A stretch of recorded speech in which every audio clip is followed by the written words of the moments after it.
we're gonna get to the real nitty gritty of things. Even though I feel like we were pretty, it was 2v1 on the Mortal Whole time. Kombat. Whole I time. was trying. And at one point, it was chat plus 2v1. Whole I time. was. That was not the goal. That was not the goal, but we can make amends. I'm pretty sure we all loved the Falcon and the Winter Soldier. Personally, like, the series got better and better as we, like, every episode literally just invested me more and more. And it hit me from different sides that I really wasn't, like, I was expecting it to, but even still, it kind of, like, pulled me in closer because it was able to hit all those notes. So, like, with that being said, I'll give it over to Tech, and you tell me, man, like, what was, like, the finale impression? What did it leave on you, man? Well, for me, I understand what they're doing with the shows a lot more because of the show. Mm-hmm. I understand, like, they have a simple premise. And they did it with WandaVision, and they did it with this show, where they take real complex ways to get to this simple goal. After the show, this is what happens, right? WandaVision, the whole purpose of the show was that she becomes the Scarlet Witch. That's it. You go through all these hoops and loops to do this, and this show had 2 points that I felt was important, maybe a possible third. The easiest one being, this is where the Falcon becomes Captain America. This is how a man in 2021 or whatever year the MCU is based in at this point will become Captain America in comparison with today's society, right? Like, it's kind of a very unique perspective. I feel like someone in the writing room had to have had a very unique perspective to lend, Right. To kind of show a story and make me and hit the feels that I've had as a black man in America. Like, it hit those feels like dead on. Even in this episode, when you see S.A. Bradley proud and happy, but still like hurt. Yeah. And seeing Clarence's progression from the suburban kid to like now he knows the struggle so much, because he was kind of naive to it, which I thought was really interesting that they did that with his character. He was super naive about, like, why can't you be Captain America? Like, he was almost as naive as Steve Rogers and Bucky were. Yep. No, that's definitely true. That's definitely true. And he kind of like he kind of answered it too while he was like talking to them. And he's like, hey, when Carly asked him, he's like, I'm trying something new, right? And then even sitting there listening to Isaiah go on about how he was like, look, man, no self-respecting black man is gonna do that, right? Like, and I feel like that's right there. And I'm gonna tell you right now, and I'm being 100% honest, that didn't hit me until like I heard it actually said. Like, I read it in the comic and I understood it, and it might be just the time, right? Like, right now it's really hitting like the political climate of like what this show was not like alluding to, but kind of mirrored in a lot of instances. Did you know, or did I know what 5, 6, 8, 10 years ago that it was going to hit right now? No, but the way that it has been packaged and delivered is perfect. Like, the way that it was set up on Disney Plus to say, well, hey, look, this is a different show than what we just gave you. It's still going to push forward the narrative of the entire series of characters. It's still going to fit in the exact same kind of feel of being like an espionage, spy thriller, political movie. And it was a series this time around, and it did all these things for comic books as well as just pushing forward, these characters. Like, we now have connected to a completely different character that came, 6 years into the cycle of the movies now, and now they're Captain America. Man, that's a lot. Yeah. Well, that's huge. I don't have any problem with the format. They said it was going to be different. They said it was going to be different than Wanda. They said it was going to be a little closer to what you're used to with the MCU. Obviously the Infinity War double feature was much more emotional and darker than the rest of them. Mm-hmm. And who knows what they're going to do with the rest of this phase. But it looks like both of these, as deep as Wanda is, both of these features look much more like back to form. Yeah. Especially this. This just felt like Winter Soldier 2. It felt good. I like the espionage, like you said. Mm-hmm. and all the commentary is just insane, man. I can't believe they had the balls to do all that. Honestly, it's so fucking commendable. It really is. Like, holy shit. This is like, if it made you uncomfortable, that's why they did it. And I saw a lot of negativity, and the ratings on this episode is the lowest out of all of them, which is not surprising. Really? Yeah. I didn't even see that. I bet it's because that long monologue part at the end. I bet. No, I have a different theory. Oh, okay. Dude, I know, like, sidebar, like, they were saying, so I did watch, like, they did, like, I guess it was the NPD reports or whatever the case, and they talked about, like, where people were checking out of the episode, like, when, and it was, I think it was, episode 2 or 3, where they would go to see Isaiah, and the cops stopped Sam and Bucky, and apparently that's where a lot of the people checked out of the episode, like, because they know when people check out, right? I knew that was gonna happen. Close it. So and apparently it's really fucking sad. It's really sad. But once again, I mean, it feels like it does nothing but like highlight to me how a bunch of people will like. I get people might be tired of hearing about it, but the fact of the matter is, that's what it's the exact same thing. It's mirroring society. Is that not what, if you can't see the problem, you know what I'm saying? If you can't see why this is good and why it's well written and why it's well received and not see what it's mirroring, it might be a problem starting right there, you know? So every episode was on Rotten Tomatoes was 100, 95, 85. The last episode was 64. Damn. And to me, and that's sad because to me, that is their best episode. Man, well, like we said, man, can't make everybody happy. That's why they made it. But that's why they made it, though. Like, that's why Marvel did that. Like, that's why they have to do it. That's why it's important to do it, to tell these stories.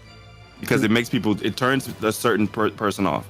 It makes them upset. It makes them uncomfortable. Maybe they think about it. You saying, as a creator, you know, granted, like 300 plus people made this movie, but let's give it the power to the top, 10, right? So to them, this is a project for them that they had something to say, and as a creator, you kind of can't make something that you think everybody's gonna like when you've got something to say. Yeah, you've got to be true. That's true, right? And this was a moment for whoever wrote this, and for everybody else that was on board to have something to say, and damn the haters. Dude. At Captain Charisma, you can tell that the writer, like Captain Charisma in the chat said, the writer's room was majority African American. You can tell. If that's true, you can 100% tell. Kind of the only way this was possible. It hit a certain level. It definitely hit a certain level. Certain notes, So with that being said, like we talked about like the speech of him saying like, I will say that was definitely a Captain America 2 Winter Soldier Steve Rogers speech right there, but even on a different level, right? Like Steve was able to talk politically to like, the corporate bad guys and even like to like government fixtures, right? Like I never saw them giving that to like a black dude in a Disney Plus series as Captain America. Like I definitely, like even if I go back and remember like Endgame, like I remember people like, man, they're not gonna make Sam Captain America. Like people didn't believe it, right? There was people out there like, man, they're not gonna make him Captain America, and I was like, damn, aren't they gonna make him Captain America? Like I was like, aren't they gonna make him Captain America? Anybody here think that too? That's just not the way it was gonna end? Look, I'm gonna tell you right now. Like I knew that it was gonna be either or at that point. I was like, look, it's gonna be Bucky or it's gonna be Sam, right? Oh sure. So I'd love to talk to somebody who was in that frame of mind, and see how emotional they were when they got it. Yeah, I would love to. Oh, I would love to hear that. I wish I was on the other side of that one-way glass when they had this in the room. Dude just gets, man, what the hell is this? This is black dude is Captain America. Where's Steve Rogers? He just gets mad, throws a chair against the wall. It's funny too because like I saw comments that said things like, they should keep the politics out of it, blah blah blah, which is really weird because that's all they did in the comic books. Out of a comic book titled Captain America. What do you want him to be doing? Right. A taco truck? Right. Or, like, what's his job? Bro. What is Captain America's job? If not, like, standing in front of politics and making a statement. That's how you know people have never read Captain America, bro. They've never read Captain America comic. Right. And they just like, bro, he's just America. He's on the front lines of, like, everything awful. Dude, like, And think about it like this: it's like those people listening to Rage Against the Machine, and they don't listen to the lyrics, and they're just using it. It's the exact same shit. But go on, Tech, man. I didn't mean to keep cutting you off. I was gonna say I was kind of sad when Carly died, even though she was definitely losing. Oh, she was definitely losing the grip. Yeah, she came unhinged. She came unhinged. And they kind of weren't with it either. The other super soldiers in her group were like, yeah, I don't know. Right. I don't know about this. You saw that last thing. She was like, "Yeah, man. Even if we die, we gonna be all right." I was tell you, oh, hold on now. We I don't want to get shot. Like they got guns. Weren't having that. They were having that. Wait, whoa, hey, hold up, look. I don't want to get shot. I wanted to help, and now you telling me we killing people? You told me to lock the door. I didn't want to lock the door. Like they was legitimately not down for that. But that lets you know just how far like Carly had gone, right? Like, and you can tell because she had an opportunity to like, you know, she had an opportunity to stop. Sam gave her every opportunity to be like, well, hey, you know, you do have an opportunity. This can be different. This will be a change. And she was like, nah, like this is the only thing you guys listen to. So this is what I'm going to, this is how I'm going to handle it. Yeah. I'm not sure she was wrong though. No, she did. Dude, that's why Sam's speech was so powerful. He said the quote was like, you don't want to see a Carly 2.0. Because they got super soldier serum and they was able to wreak havoc. And on top of that, like he said, he's like, you got to stop calling them terrorists and thugs and stuff like that. Like you got to stop doing that. Like that alone, him being able to sympathize, you know what I'm saying? Like that hits differently coming from Sam Wilson, Captain America, in a show meant for, you know, ages 8 to, you know, 45 or whatever the fuck. You know what I'm saying? That definitely hits a little differently. So he definitely held when it comes to like delivering the speech, the way he hit that speech, I was like, oh damn, word? Like this is where we're going with this? This is sick. Like it was really cool. Yeah, I like that speech a lot. That was his moment. The whole episode it was like his moment. Even how I thought that scene when she was fighting the helicopter was amazing visually. Yeah. But when he rescued the NYPD helicopter guy, and you know they landed on the bridge, and then the helicopter crashed on top of him. That was so dope to me, bro. When he had the shield, oh my god, it was so sick, bro. Just when they front of a whole helicopter, the vibranium wings, bro. People like cheered for him, and he took off. There was a lot of Angel/Archangel shots that they used in this from the Marvels book by Alex Ross. You guys read that? Yes. Yeah, so where he's like coming down with his wings open looking like a savior. Man, incredible. Dude. Absolutely incredible. Look, I don't know if y'all know this, but like on my Twitter, I randomly, because I've been following like the Alex Ross like official fan account or whatever the fuck it is for like some years now. I would just randomly, I'm like, oh, that looks sick. I have Alex Ross, like I have a giant Earth X Alex Ross lithograph. It's nice, crazy big. I'm actually gonna get it framed. But like his art is all done in realistic, like he does it to like proportion. It's crazy, dude. I say proportion, but like 1-to-1 ratio, just amazing how well he draws like live portrayal like of live action like comic book characters, and he does it across a bunch of different things. But like he's an actual like studied, trained fine artist, and he uses models for a lot of his work. Oh, dude! I just went to his website. He has a Captain American painting, which is Falcon, $15,000. Yeah. Oh yeah, dude. I saw his. Was that for the original or just? Yeah, this is original art. Some NFT shit, bro. If you go to when I went to Comic-Con, I saw like the Alex Ross like booth, bro. Like I was like, oh man, let's look at some of this art. My God, how much is this? Oh, bro, I'm not making nowhere near that much money. Comic-Con booth is insane, dude. You've got guys like his salespeople are all in 3-piece suits and stuff. It's insane. Shit. So that much money. So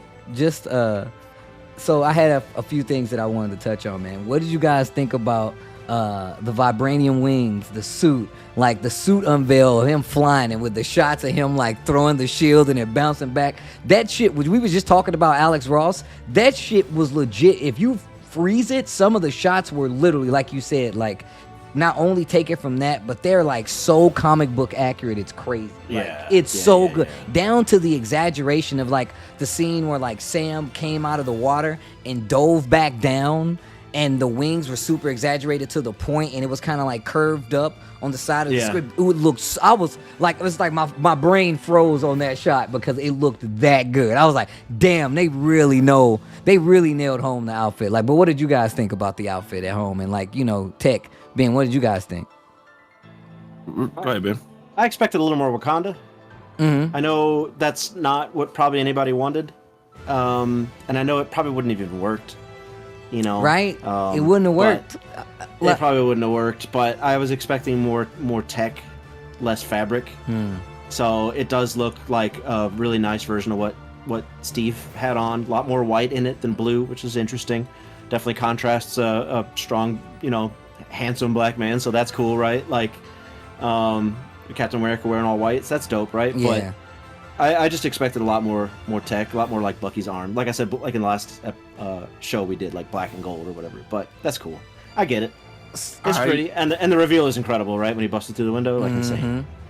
Yeah, we know it's pretty comic accurate. Having said that, not in love with the suit. Oh no, I like it. It's a lot of white to me. It gives me A-Train vibes from The Boys. Oh my god! Just the way it comes across, right? But I think the wings are badass. Yep. I saw a breakdown of why because in the comic book they have 3 stripes. There's only 2 on here, and someone said it's because Steve Rogers is missing. So I thought that was. Oh damn! dope. I ain't even trip off of that. I was wondering why it doesn't have the one last stripe around the star. So that makes a lot of sense. Oh damn! I didn't think about that. I think it's the way that the mask connects to the goggles that I just don't like. I know wouldn't exactly do what it in you comic mean. books. I just don't like. It was very Cyclops and Gambit in a way, right? Very comic that booky. shit though. It's super comic, and I know exactly what you mean, right? So let me say, itches like a motherfucker. let me say like both sides of this, right? Like they've been trying to do this whole damn that shot is so sick. Oh my god. Oh my god, it is. It is so. Look at that, dude. The fucking light hitting it. Oh my god. I agree with both sides of it, right? Because one of the things that they've done, like with the movies and the MCU films, they've made things super tactical. Now, I will disagree, Ben. I'm glad that it wasn't like. I'm happy if it. I think it's clear now that it wouldn't have worked as well if it was like a Wakanda like base, black and gold like Bucky's arm. But like it still like rubs me on the side of like outside the sense of what Steve had going, it's more tactical. Like you could still see like the flight suit stuff on it, but like Steve was like all tactical, right? And to me, this suit, darker. Yeah, right. And this suit is more showy. Like the first Captain America. It's like the first Captain America outfit when he was the poster boy, when he was going around. I mean, now obviously he can still like, do, shit in it where he saves people and stuff like that. But it seems to be like a mix of both, right? I'll be surprised if like later down the line, it doesn't get more tactical. Now, I don't really want like all the crazy, that shot of him lifting that goddamn truck. That shit was crazy. It was crazy. I do want it to get more tactical, but I don't think I want it to get like, Tony Stark shit coming off of it. Like I don't want it to get that crazy. I want it to. Yeah, because then he's just war patriot, right? Yeah, exactly, right. That's how I felt. Like, don't go too techy, Yeah. I think it works. I think it's dope. I now have to think how much pounds of thrust his backpack and those little drones were creating. Dude, that truck should have crushed him, bro. Like 15 ton. Wait, hold on. No. If Iron Man suit That's could what do I'm it, thinking. That's what I'm thinking. Tech can do it. 100%. I'm like, bro, people are like, man, they would have crushed him. I'm like, No, I'm not thinking how like it would have crushed them, but I'm just thinking of how much force those jets had to produce. That's all I'm saying. Yeah. Close your eyes and believe, okay? This is at the end of the day, it's still play pretend, right? Oh, okay. That's true. Sorry, That's true. I'm gonna suspend the disbelief. Suspend the disbelief. No, I can't. I'm gonna ride the train a little longer. Okay. My only nitpick, my only really nitpick with the episode, is in 2 parts. First part, it's kind of hard to believe a helicopter could outmaneuver him. Second part, everybody in that helicopter should have been covered in bruises and vomit. That's true. That is true. They would have got banged up. That's like taking the ride on that old Screaming Eagle at Six Flags, bro. You don't ride that bad boy. You getting beat up, man. When the helicopter dipped behind the building and started doing like maneuvers, I'm like, what are you doing, dude? Yeah, right, bro. I'm like, bro, obviously this dude has never flown a helicopter before. They're like, what have you done before? It's like, man, I had a remote control drone. Let him fly the helicopter. He knows exactly what he's doing. We're going to kill these people if it's the last thing we do. Seems like he knew what he was doing. No, that was ridiculous. He was shooting a gun and flying a helicopter at the same. Like, no, out the window. You need 2 hands to fly a helicopter. Spoiler alert. So, but also, anyway, stupid shit. Carly, yes, right, stupid shit.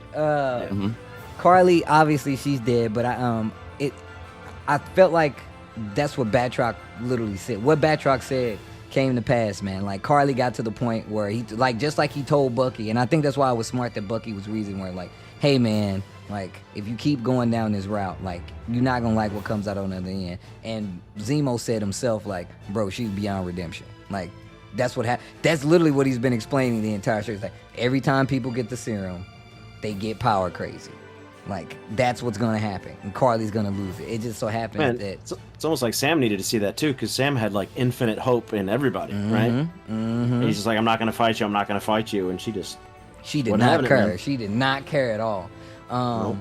Also, the Batroc Sam fight was actually a lot more. I thought they were gonna kind of make it like lame, right? But like the way that they made Sam fight, just in general, is definitely more indicative of his like ability, right? Like, he's not like a full-blown scrapper. We have seen him fight before, but like he's dealing with like some stuff out of his league, right? So like seeing him like actively, he's not just gonna square up. Yeah, right? he's not squaring up. I'm glad that they actually did that. I'm glad that they gave him a lot more like physicality to it, because I was thinking like, and I'm still thinking like, what happens? Can you give us another series of this show where it's nothing but like air stunts and stuff like this, or do you want like the more ground level kind of Steve Rogers had to trek it out sometimes, or whatever the case may be? Do you guys think that kind of plays a part in like what's gonna come down the line, or like either fatigue or something like that?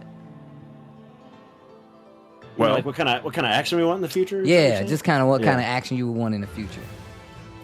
Like just from like, if I see Captain America 4, I want to see the flying, because that's kind of like what made him special in the comic books was his flying. He's the best air combat that there is, period. Plus, Steve Rogers trained him. He's super athletic, and they kind of on a training montage like show it. Even in the show, they kind of showed it in this episode, in which he's doing really athletic, acrobatic things. So like comic books, he was super acrobatic. He can also talk to birds, but that's a different story. We don't need to see that. I want to see a lot of the air combat, like the insane air combat, like get it crazy. You know what I mean? Like, okay. Give me that scene in where Poe Dameron was fighting the fighters, and he's like whipping, and you can see him flying through in the background, destroying everyone. I want to see that, but with Sam. Okay. I'm actually down for that. That's, if we're gonna go that route, give it to me. I'm actually down for that 100%. No, I mean, well, with that being said, like, they already announced that Captain America 4 is in development. It's gonna star Sam, and it's by the writers of the show. So expect more of this kind of theme. I mean, in all honesty, we all kind of got the theatrical treatment, but I honestly feel like we basically got like 2 movies, or a movie and a half, whichever way you want to slice it. I don't know how many hours it is altogether, but like this is quite the build up to then go into announce a new Captain America film. And like, I don't know who. I honestly, somebody asked me, will we get this kind of movie, and I told them no. And now I'm just like, well, I'm eating my words, because here we are, and they already announced that this movie is coming out. It's going to star Sam Wilson. So that's just good news all around. So it's I need Bucky too, though. Like, you know Bucky's in there. Bucky is 100. He's the other side of the coin at this point, man. Like, for me, this isn't just Captain America, like Sam. It's Captain America, Bucky, and Sam. Like, they both have like these parts of like Cap that are just part of Steve, right? Like, he's still the man out of time. Bucky is still the man out of time. Now he has like family with Sam, and through the show, like, that's what made it so good, because they weren't only dealing with their own personal conflicts, but they had like their relationship conflicts, and they had the conflicts that they was dealing with outside of that, what I'm saying, when it comes to the bad guys and shit like that. So that's as much as part of the dynamic as anything. Might I remind you guys that there's a very famous piece of art from a few years ago where Sam is kissing the female Thor. Yep, that's true. Kissing Jane Foster. They had a thing going. They had a thing in the comic book. So just throwing that out there. Yeah, like I mean, look, they already both of these characters are coming back.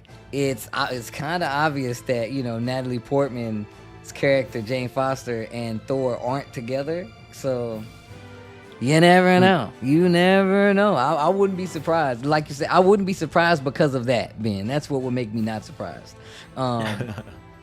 Yeah, for sure. So with that being said, so Batrock's dead, Carly's dead. We got the new suit. Let's talk about Isaiah Bradley a little bit. He got his. I ain't gonna say his redemption. It's more of he got proper. He got just due. Like people know his story now, right? And whether it was incredible. That was I was talking to one of my friends, my homie from St. Louis, my man Darren. He was telling me, he was like, this show gave a lot more credit to Sam Wilson, Captain America, than even the comics did. Like, that's what, and I was like, I never thought about it that way, but just the fact that like it's been put to this level instantly lets you know that, like, I feel like that's one of the things you do give credit to. Just the fact that this show definitely took this shit to the next level when it comes to developing characters, as well as just giving me something that I never thought I was gonna see on film, which is, Sam Wilson, Captain America. Yeah. What's crazy is that they've hit a stride in which even if it's not a main character, they're flushing out these characters so well that you feel like connected to them. In a way. Like that Isaiah Bradley's insane. Like every moment he had on there was impactful. Mm-hmm. We're looking forward to maybe a possible Torres Falcon, which is a possibility. I definitely hated the Power Broker reveal. Yep, I didn't like that at all. I definitely didn't like the Power Broker reveal. I mean, even though we all saw it coming, right? We saw it coming. It wasn't exciting. Yeah. It wasn't. I guess we didn't hear enough from the Power Broker being like insane or whatever. Like, or it is the buildup of that character.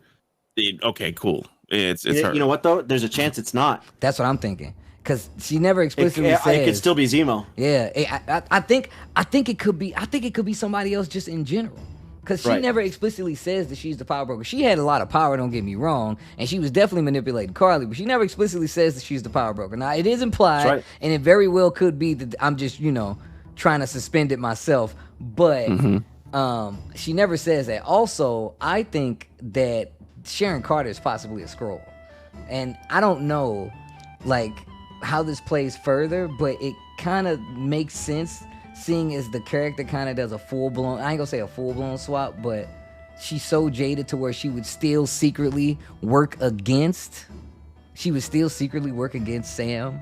and Bucky, even though she's definitely playing a double agent at this point. Like it's double Agent 13, Agent Carter at this point. So for me, I feel like there's a lot more that's going on to it. Man, my man, the Ninth Master, is in here wilding. Yo, can y'all make some noise in the chat? Yo, we got some Taste Bud sub love. Yeah, good shit. Also, shout outs to the homie Humble Bunay coming back through. Staying true to the Taste Bud Sub Club. I see you. Once again, shout outs to Avoiding the Puddle for dropping the kids off. And Miss Jennifer T, I am doing a lot better. I actually took Sunday off so I can actually get some sleep. I rewatched this episode again. Just to like get caught up on it and have it fresh in my mind. But so Isaiah's story was literally like, I think the way that they're making this, like they're portraying it to where the legacy is literally being passed down. Like they've successfully passed the shield in the cinematic universe to a completely different character, and they still showing how this character is like influencing Eli Bradley, Isaiah Bradley's grandson. He's influencing Torres, like you said, Tech, as well as just all these other people. His sister was like, oh my God. Like, there were so many things that paid off by the way it played out. I know a lot of people were saying it was they really thought like the plot was shaky, because they made some changes to it apparently because of, you know, it had like some disease ties and stuff like that, and it had something to do with like needing vaccines or something like that, which I didn't keep too much track on. So a lot of people was trying to like point at that to say like it was kind of like shaky off of that. I didn't really even notice it, in all honesty, until somebody was like, oh, well, what about this and what about that? I really didn't mind. I just feel like the way that they told the story and the way it ramped up, like it really gave me a sense of like high stakes, like stuff is on the line, and they still were dealing with all these other things on top of it. It hit like legit. Like if I would have paid to see this edited in movies, I would have been like, bro, this shit is actually like I still would have paid to see this and would have been completely happy with it just the same. So they still doing a good job of like advancing the characters. Oh, and that's what I was about to say. U.S. Agent officially unveiled. John Walker. Essentially, I ain't gonna say he's redeemed, but he did some heroic shit himself, saving people. This is a redemption arc, right? Yeah, I love the suit. That I was super happy, super happy to see it. Even it's like all you do is paint it black. Even that joke was, it hit right. It was good, right? It was good. It's the same. It's just black. It's like they did a good job of putting a lot of the character in that last moment. Right, like when he was holding the truck and he had to decide if he was going to be a hero or a bad guy. I still think I still think at his core he's a villain, but like I thought that was a dope redemption moment for him, just to like try to help and try to do the right thing. Well, I mean, in the comics, just to side it. I mean, overall, he's typically just an anti-hero. When it comes down to it, he becomes like he definitely does his dirt and becomes a bad guy, but his redemption arc is like full circle where it comes back and he's more of an anti-hero than anything. So who knows, we might be seeing John Walker a lot longer than we think, or maybe, you know, something weird is about to happen like Miss Val was telling us as she recruited U.S. Agent. I think something more is at play here. I know like it's kind of like far-fetched, but it definitely seems like there doesn't seem like they're going towards having any kind of like superhero team like we're the Avengers or anything like that. I mean, they're building towards the Young Avengers, but like that's even, I feel like, even further out because of how scattered, you know, the characters are. What I feel like they might be kind of hinting at an Avenger, like a Dark Avengers kind of Thunderbolt storyline, because, and I was just, after I watched it this third time, right? I watched it for a third time this Sunday, and once I watched it, the way that she was phrasing some of the things that she was saying, she was making it seem like her and Zemo are like on opposite ends of things. She was like, our friend Zemo took care of the super soldiers, right? And I think that's because Zemo knew that they were trying to recruit the super soldiers and just off them anyway. And we saw the butler actually be the person that, you know, killed the rest of the super soldiers. But that also makes sense why Val was able to go and recruit U.S. Agent, because she was like, yo, keep your phone on.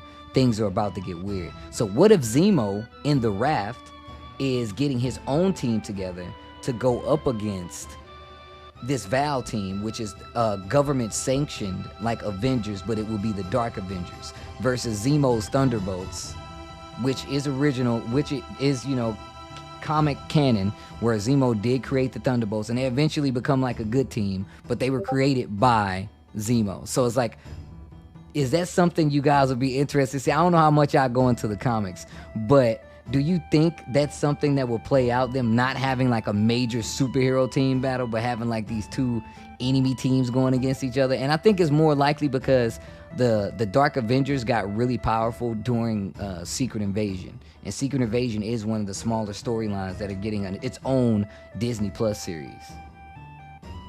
I mean, as an X-Men kid, I was always more of an X-Men kid than an Avengers kid. I've always liked a huge rogues gallery.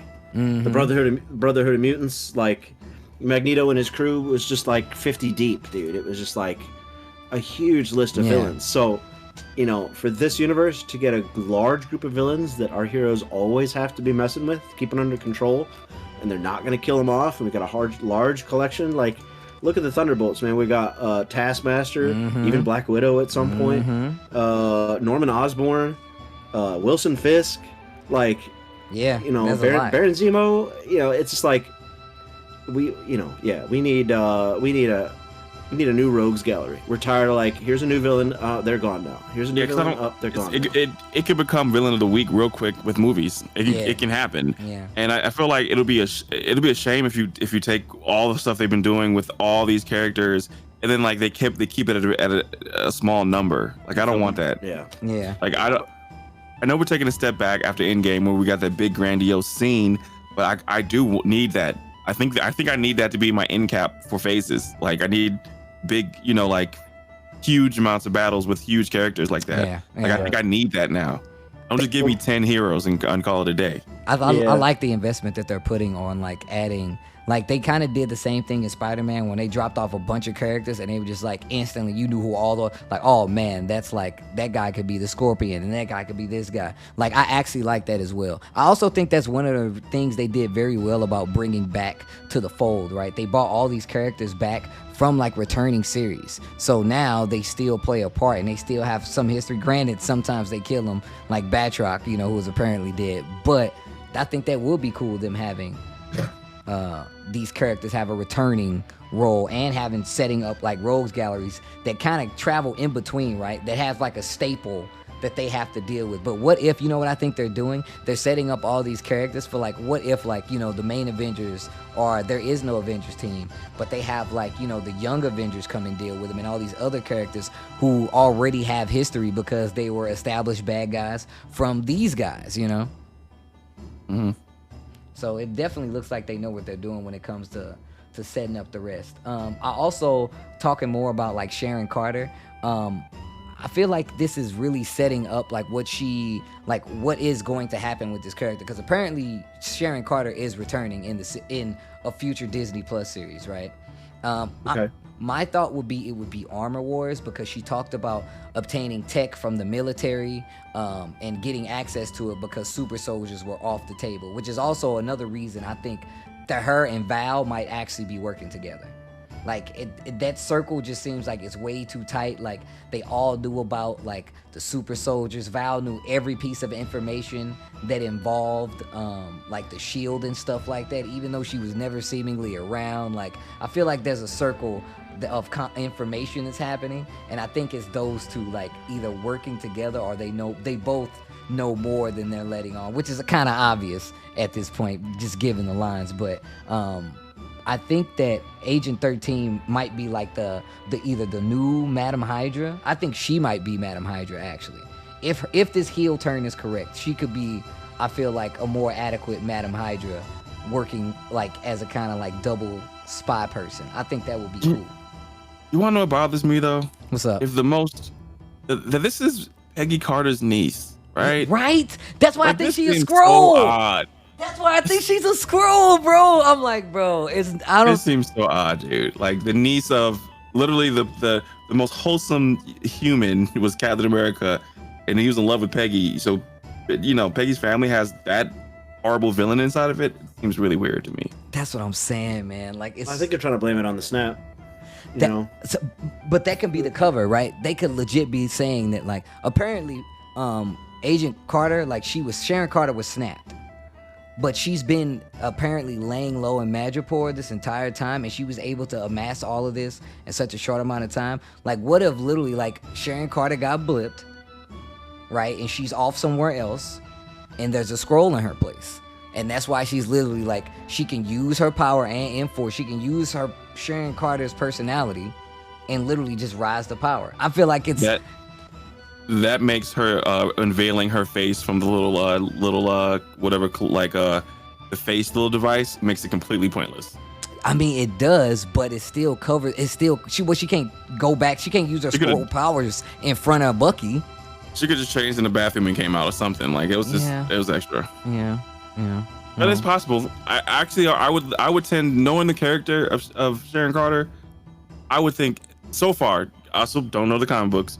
But like from the show, it just seems way out of character. Just all of a sudden, just like completely out of character. Like murdering people with acid gas. Yep. It seems like so far left. Oh, it is so brutal, man. Yo, MS Prone says, brutal. Do we think she is brainwashed like in Captain America? That's something that I brought up too, man. I brought up that like she did shoot Captain America in the comics, and she was brainwashed when she did it. Like that's something that definitely Bucky did too. Yep, exactly right. So we don't know what Sharon Carter's been up to. She is still a mysterious piece, right? She could be the power broker. It looks like she's the power broker. She's got a lot of power, I can say that. But like, what the hell is going on? Like, what's her story? That's why I think she might show up in the Armor Wars with Rhodey. I feel like that's the only other one that kind of makes sense. Yeah. So after 2 shows, like, what are you excited about going forward? Like, how do you guys like feel about the next one? Like, are you excited for Loki? I'm super excited for Loki. It's weird though, man. Like, not one show has had any connective tissue to the last, so I can't say like, oh, I'm excited for this to continue because we're not going to have that for a while. Right? No, that's true. I think that maybe they're waiting for COVID to go away completely for these things, for studios to completely reopen and get the full strength of Marvel Studios back. So, you know, I think it's going to be a while, and we're going to have these little offshoots, and then the connective tissue comes later somehow. I don't know. I think so. I think that's the case, because if you notice, like, the WandaVision was very kind of like contained, right?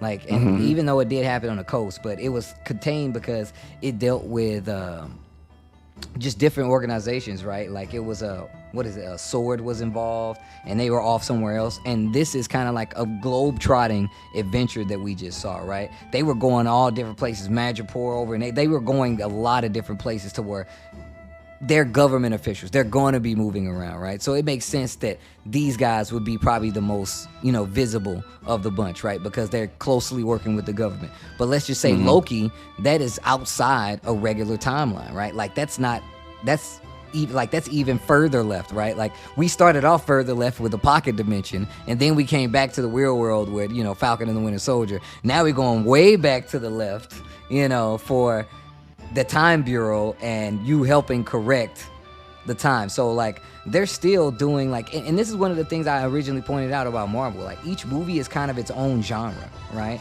Like, you got, like, your sci-fi, you got, like, now they have Doctor Strange with horror, and then you have, the espionage, right? You got, like, the action tech adventure movie with, like, Iron Man and stuff like that, and they're just continually branching out. So every show that we get it's been different each and every time. And by the time we get, now that we're done with Falcon and the Winter Soldier, the next espionage kind of spy thing that we get is Black Widow, right?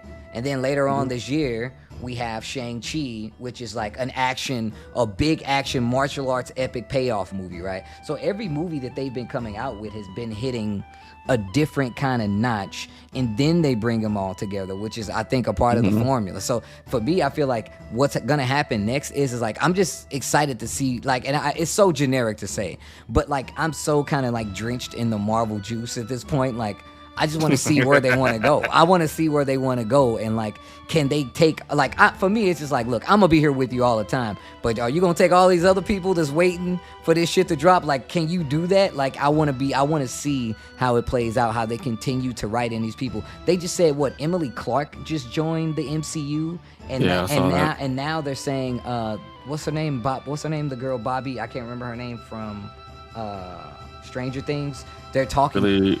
I know what you're talking about. Yeah. What's her name? I can't remember. The lead girl, Millie Bobby Brown? Yes, Millie Bobby Brown. They're saying she's in talks to join Marvel. So, like, for me, I feel like Marvel is doing, like, the smartest thing possible. You can get these big name actors and set them up in a larger world. They're not even they're committed to the movies, but they space them out over like 4 years. So you can legit go film some other stuff. You can have a full-blown career, come back, and then shoot a Marvel movie, and they keep that story alive. You don't have to really worry about being typecast, but you still have, like, that ability to, move around. I feel like Marvel is, like, covering all their bases with this, because you can get, like, these big stars, bring a lot of eyes to it, and still tell these captivating stories that keep people coming back. Yeah. I'm looking forward to it. Regardless, man, there's a lot of amazing stuff on the horizon. So MS Prone says, I'm hoping we get a scene with time variant Loki trying to stop the current timeline Loki getting killed by Thanos, but he will have to let it happen to keep the timeline in order. Damn, that'd be fucking crazy. My head would literally explode watching that. Wow. Damn, that's pretty deep. That's some real meta right there, bro. Oh, man, that would be so crazy. Somebody said, imagine if Marvel had cast anyone other than Chris Evans for the first Avengers. Says Leisure Time. I talked shit when they got cast. I was like, I you mean did Human too. Torch? The Human Torch? You mean the Human Torch? You know, the joke was that movie, not another teen movie. Bro, I love that movie. But Chris Evans is in that movie, and it is the raunchiest shit ever. I swear to God, it's like the raunchiest movie he's ever did, bro. It's fucking crazy. But like the fact that like that dude is also Human Torch, who is now like the first Captain America at this point, like that's crazy. Yeah, he really killed that role like over the time. You know what I mean? Like he kind of super embodied. I'm gonna tell you right now. One thing that I did know all those years ago, reading this Ed Brubaker comic, is that my boy Bucky would be invited to the cookout, man. I never thought about that shit. I was like, man, I was reading comics. I'm like, man, this dude is actually crazy. Never in my mind did it cross that he would be coming to the cookout, man. I'd be walking, I'm like, oh, damn, Bucky here? What's good, man? Like, it'll be one of those, man. Like, the way that they tied up that them becoming friends at the end of the series as well, and just Bucky getting closure, which was sad. That was so sad because like it wasn't like, oh, it's okay. Like it was just like, no, goodbye. Yeah, right. Yeah, you're out of my. You killed my son. You're out of my life now. Yeah. Yeah. I mean, but like he knew that though. Like that's why Sam told him that shit. Well, I didn't tell him. Yeah, right. Like that's why Sam told him, he's like, yo, bro, you got to be a serviceman. You have to help them move on. You know what's gonna help him move on? Like understanding what happened to his son. You know what I'm saying? And Bucky still went back to check on him. But like even Bucky's character growth throughout the entire series has been fucking crazy. Like it's so well written that it's natural. Because it didn't come from some random character that he didn't know. It didn't come from the therapist that he just barely knew, right? Who literally he was only there, like, you know why I'm here. I'm here so I won't get fined, right? So they won't throw my ass in jail. But it took, somebody that knew his best friend. Like the reason that he was able to confide in Sam and trust Sam even to this degree is because he was friends with Steve. If Steve saw something in him, then of course like this is somebody that you can trust, right? Like the Cap legacy like carries on, like it literally just stretches so far. And like the fact that you have this character that went from literally cold-blooded like murder and killing people and trying to kill his best friend is now like the dude sleeping on the couch and coming to cookouts and taking leftovers, man. Like I'm telling you right now, like reading comics with the Winter Soldier in it and then watching this character now, fucking night and day, dude. Do you think it's a good thing? Man, it's so crazy. It's so crazy that you said that, right? Ben, go on. You say your piece, and I'll say my piece. Real quickly, I just wanted to say the MCU just makes these characters feel like more like real people. Yes, yes, I said they invest so much time into their personality and their environment and their character arc, and like like going to the cookout, sleeping on the couch, whatever. Like you see their day-to-day lives. They're just people, man. I love that. I love that aspect of it. Yeah. Hold up, somebody said, when I go back and watch, somebody said, God, the Scott Pilgrim's casting looks stacked nowadays. Doesn't it though? Like, doesn't it though? It's fucking crazy who's in that movie once you go back and look at it. Yeah. It's so good. It's so good. No, I didn't mean to cut you off, man. Go ahead, man. No, that's it. Okay. But I think that you're right, man. Like I actually said this. So after I finish watching the episode, I always go on like a little 5-10 minute rant. I gotta get all of that mental vomit out from what I just saw. So I like talk. I stick around for another like 10 minutes and I talk. And I said that, man. I was like, man, it's nothing like when I read other comics. One of the reasons that I really like Marvel comics is that they really do a good job of humanizing these larger than life characters. I feel like on the other side, like DC, when they do this kind of stuff, when they write about their characters, like it's about like making them human. Like Batman is like a rich dude who is trying to help people who he don't understand because he's not affected by it. Like he's going back to that. And Superman is playing to try to be human, right?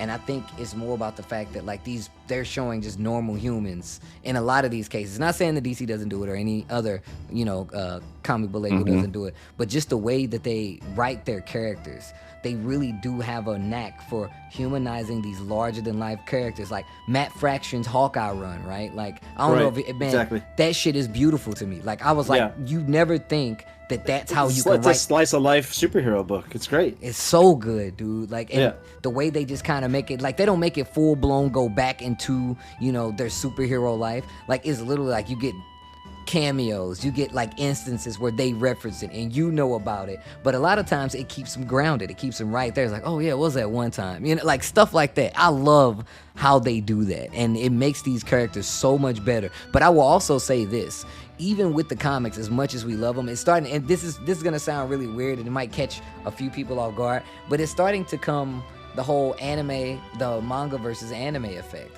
to where if you read the manga, you get like a bunch of like the source stuff, right?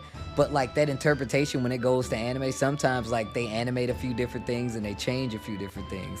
And I'm really starting to see, like, coming from the reading and source material, like there's stuff that like you're only getting from this kind of medium and how they're writing the characters for this side of things. So even with all the, you know, how they write the characters, it still gets even better when they transition it to these kinds of shows, movies and stuff for, like, you know, larger consumption. Matt Fracture's run on Iron Fist was amazing too. It was. Yes, this is absolutely true. Anyways, no, I don't know, man.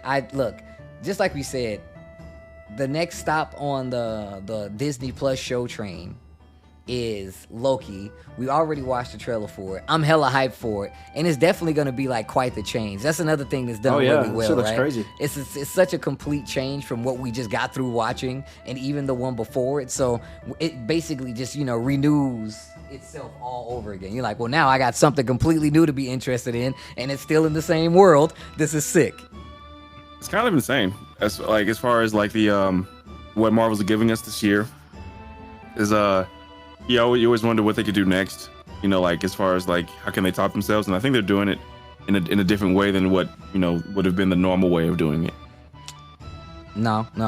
I mean, I think it's just like they're kind of like paving their own path for it. Like they're like, hey, you know what? Like now that we've done it this way, like why should we change it up? Like you got the people watching you. Now this is how you set a base for generations. How they are doing this, right? Like every character is tied to another character that could potentially just show up in a completely another movie, right? And by cross-pollinating that, like seeing Jimmy Woo and Darcy, you got people from Thor, I don't know how ever many people that is, you know what I'm saying? And you got people from Ant-Man to come and watch a show, you know what I'm saying, about the Avengers with, you know, like think about that. Like that's some crazy cross-pollination that like us as comic book fans, you know what I'm saying, we're all like, oh yeah, they do that all the time. They have these major crossovers, but like now that it's put here, you're like, oh man, this is actually pretty sick. Like they have this entire, you know, cinematic universe built to, and I'm just waiting for something to drop. Yeah. And what's dope is now that they're doing this crossover, which before this was never possible, right? It was like always separated, the TV versus the movies. But now Ryan Russell can hop up in a movie and it's lit.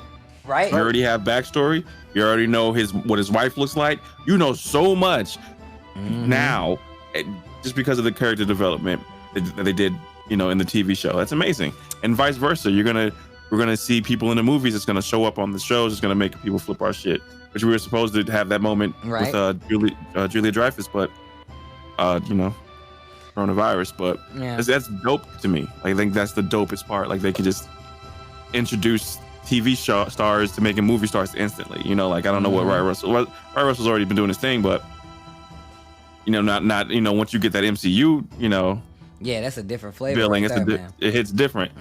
So it's exciting now. Think about it. You could essentially, I mean, given, you know, the writing and the topic or whatever the case may be, this dude can go on the span in any one of these movies. You know what I'm saying? Like, don't get me wrong. Like I said, you know, plot considered, but like that's instant universal understand. That means you can go to be in a Spider-Man movie at this point, right? You can go to be in another Thor movie. Like they're setting up their own cinematic universe that like just gives all these characters and anybody who potentially plays those actors like a new chance at anything at this point.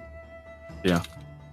Wyatt Russell played the shit out of John Walker. Still, he was so good. To this day, fuck John Walker. Congratulations, John Wyatt Russell. But yeah, fuck your character, bro. Like, and it is great. Like that's what that character was supposed.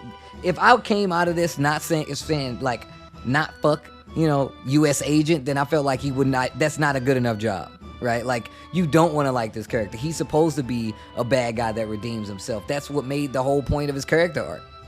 Yeah. Yeah. I liked it, man. I liked the way they wrapped his character up. Felt good.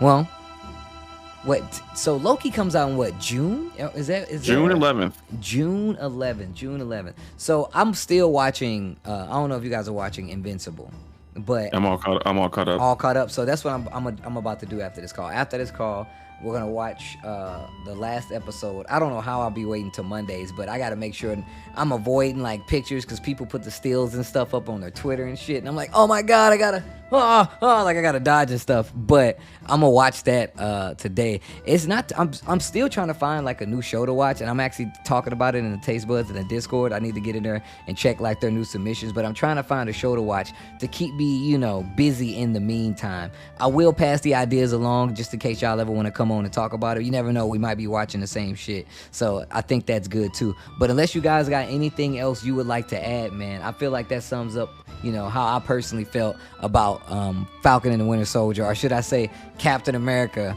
and the Winter Soldier, because I'm mad I missed that. I literally did not see it. I also missed it. Yeah, they did it twice. I know, I missed it both times. I'm so used to seeing it one way, I didn't look. Bro, it did like the cool little wipeout where it's like comes back and it's Captain America, and then like that shit hit so perfectly. It hit so perfectly. The song that they played at the end just felt like a Sam Wilson show, bro. It felt like it's had so much attitude to it, to like a different. It was just so different. It hit different. It actually hit different. Yeah, I think everyone acted their ass off in this show. Everybody acted their ass off, bro. Like, yep. Sebastian Stan had me a few times. You know what I mean? Like Mackie, Wyatt Russell for sure. Baron Zemo, bro. Baron Zemo, bro. And he still got his way at the end of it. My man was locked up, and it was the butler in the vehicle the whole time with the car bomb. Come on, dude. Classic. That was pretty good, though. It definitely played out. Good. Well, I mean, that's my piece. If you guys got anything to add, man, it's on you. No, man. No. It was a good conclusion. So yeah, it feels great. Yep. Well, gentlemen, if you can tag your socials, plug your socials. Don't forget about Nerdy Bits in your own, personal streams. But hey, this is your time to do it, man. The floor is yours. Looks like I'm having a sinus attack. I'll let you cover it this time. Okay, yeah. If you like hearing us talk, me and Sketch Sawyer, we do a podcast every other week called The Nerdy Bit Show with two of our other friends who are super nerdy, like right along there with us. You can search for it, The Nerdy Bit Show, on all streaming platforms, YouTube's as well. Just search The Nerdy Bit Show. We have YouTube videos of our podcast recordings. We go live on Twitch every other Thursday at 9 p.m. Schedule's kind of whack this week. We haven't figured out when we're going to make up our last week's schedule, but that's what we do. We like to talk about nerd stuff and whatnot. Yeah.